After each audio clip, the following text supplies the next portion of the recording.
yang jelas di sini ya, bukan gajah yang masuk kebun bapak-bapak.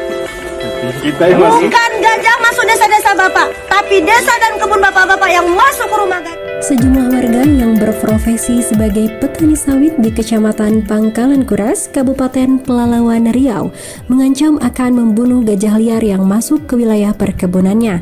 Pernyataan tersebut pun mendapatkan respon dari tenaga ahli Menteri Lingkungan Hidup dan Kehutanan Republik Indonesia, Dr. Afni Zulkifli. Afni Zulkifli mengingatkan kalau warga, terutama yang berprofesi sebagai petani sawit, tidak boleh semena-mena terhadap gajahnya. Dia menjelaskan kalau gajah merupakan makhluk sosial yang hidup secara berkelompok dan makhluk yang menyusui anaknya, sama seperti manusia.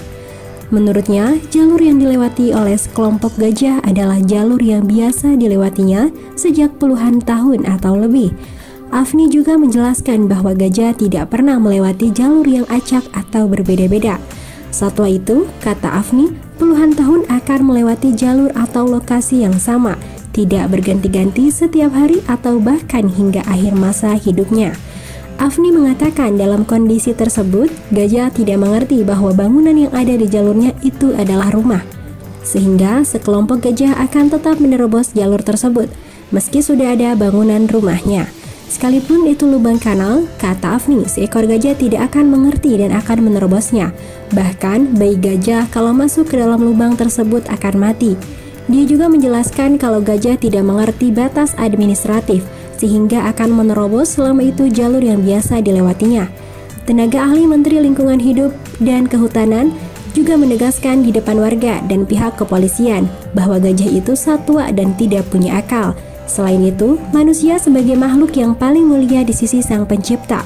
Menurut Afni, seharusnya diberikan hati dan akal dapat merespon dengan bijak kasus masuknya gajah ke perkebunan sawit tersebut. Sementara itu, dalam unggahannya, akun Instagram @undercover.id menambahkan narasi yang menjelaskan bahwa kasus gajah yang menghantui perkebunan sawit milik warga Pangkalan Kuras itu sudah terjadi selama 2 pekan terakhir. Menurutnya, ratusan tanaman kelapa sawit milik warga mengalami kerusakan akibat sekelompok hewan yang bertubuh besar itu.